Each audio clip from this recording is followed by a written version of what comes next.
Бидний урилгыг хүлээн авсанд баярлалаа.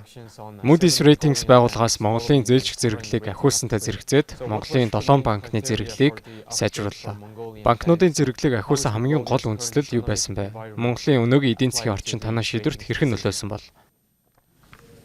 Sure. Yeah, thank you for the question. I think the main driver is definitely Тэглгүй яах вэ? Мэдээж Монгол улсын зэрэглэл нэг төвшин агсан нь банкнуудын зэрэглэлийг адил төвшөнд хүргэж нэмэгдүүлэхэд чухал ач холбогдолтой байсан. what we call a country ceiling.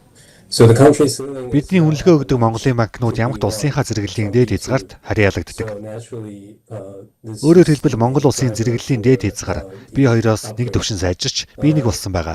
to your second part Энэ нь банкнуудын зэрэглэлийг давхар ахиулах гол хүчин зүйл болсон. for Үүнээс гадна бидний банкны шинжилгээний аргачлалд банкнуудын үйл ажиллагааны орчныг судлах нь нэн тэргүүний асуудал байдаг. Энэ он гарснаас хойш бид Монголын эдийн засаг, үйл ажиллагаа эрхлэх орчныг харьцангуй өөдрөөр харж эхэлсэн. and that's a Уул уурхайн бүтээгдэхүүний экспорт эрхчээ хадгалсан. Хэдий Америк нэгдсэн улсын тарифын эрсдэл байгаа ч Хятад улсын эдийн засгийн сэргээлтэд тогтворчсон нь үүнд голчлон нөлөөлсөн байгаа. despite the US trade situation. Энэ нь Монголын банкнууд эдийн засгийн харьцангуй таатай орчинд үйл ажиллагаа явуулж байгаа гэсэн үг юм. So this is our view on the Энэ зарчмаар бид банкнуудын шинжилгээ хийж зэрэглэлийг нь ахиулсан байгаа. banking analysis.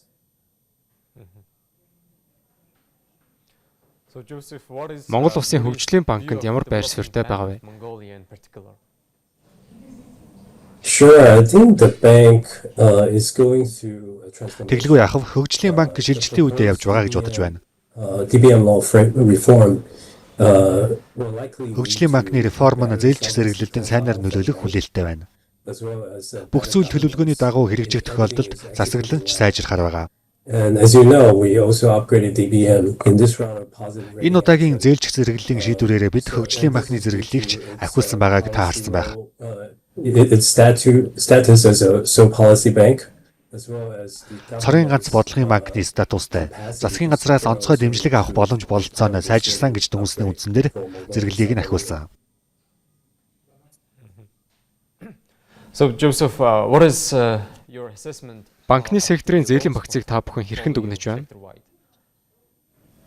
Yeah, so we do expect the banking system. Банкны салбарын зээлийн чанар доктортой байхаар харагдаж байна. It'll be Чанаргүй зээлийн харьцаа энэ ондоо 5-аас 6% хадгалагдах төлөвтэй байна. NPL ratio this year. Сар дахлаас хойш банкнуудын бизнесийн зээл маш сайн үзүүлэлттэй байсан. We've seen a really sharp improvement. Харин хэрэглээний зээлийн хувьд харьцангуй доктортой буюу сүүлийн 12 сард 3 орчим хувьд хадгалагдсан. It's been ranging around 3% in the last 12 months. Харин энэ он гарснаас хойш цалингийн зээлд эзлэх чанаргүй зээлийн хувь нэмэгдэх хандлага ажиглагдж байна. In salary loans so far this year. Гэхдээ энэ нь бидний таамаглаж байсан өсөлт гэж хэлж болохоор байгаа. I think this is still within our baseline assumptions for consumer lending because 2024 онд цалингийн зээл болон хэрэглээний зээлийн өсөлт маш сул байсан тул энэ оноос бага зэрэг эрчээ авах хүлээлттэй байсан. in 2024. So Joseph, what would you say is the most important criteria that could Монголын банкнуудын зээлжих зэрэглэл дахин ахихэд шууд нөлөө үзүүлэх ямар хүчин зүйлс байна вэ? Mongolia's banks? Yeah, I think this is a good question. So I think most of Сайн the асуулт banks байна. that we rate as Өмнө нь дурдсанчлан бидний үнэлгээ өгдөг дийлэх банкнууд ялангуяа томоохон банкнуудын суурь зэрэглэл нь улсынхаа зээлжих зэрэглэлтэй адил байдаг. or baseline credit assessment is on par with the sovereign rating.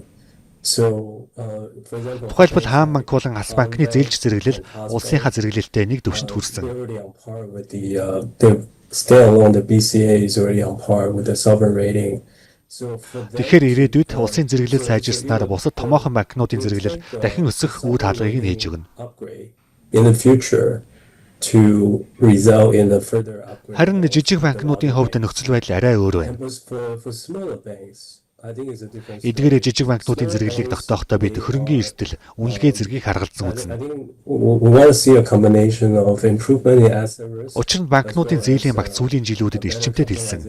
Going forward for us to consider, and this is because we've seen them grow that loan book quite. Гэхдээ одоогоор жижиг банкнуудын хөрөнгийн эрсдэл нэмэгдэж, үнэлгээ нь бага зэрэг буурах хандлагатай байгаа. And this is so we see the capitalization trending down a little bit. as well as Зээлийн багцны эзлэх шинэ хөрөнгийн хэмжээ өндөр байгаа тул учирч болзошгүй эрсдэл нь нэмэгдсэн гэж дүгнэж байна. in their loan portfolios. So, vice versa, what would be the biggest downside risks for Mongolian banks? Эсвэргээрээ банкнуудын зээлжих зэрэглэл буурах гол эрсдлүүд юу байх вэ? Төлөвийг нь хэрхэн харж байна? Waiting for banks.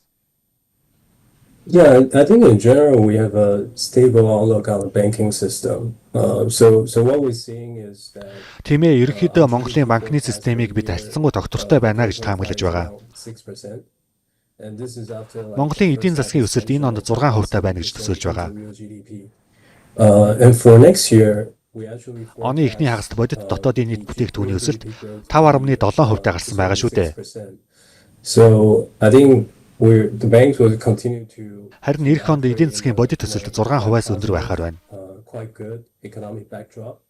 Тэгэхээр банкнуудын хувьд эдийн засгийн тогтвортой өөдрөг орчинд үйл ажиллагаа явуулахаар харагдаж байна. We've seen some political shifts in Харин зэрэглэлийг доош татах гол эрсдэл нь улс төрийн гинтийн өөрчлөлтүүд байна. slow down the ongoing economic reform. Улс төрийн тодорхойгүй байдал нь одоо явагдаж буй эдийн засгийн реформыг удаашруулах эрсдэлтэй. Policy continuity because of the Гэхдээ одоогоор парламентод эрх баригч нам олон хэвээрээ байгаа тул бодлогын залгамж чанар хадгалагдахаар байна. the presidential leadership. Ерөнхийлөгчийн манлайлалч хэвээрээ байгаа. So I want to say if we talking about 2020 Тэгэхээр 2026 онд Монголын эдийн засаг харьцангуй доктортой байна гэж төсөөлж байна.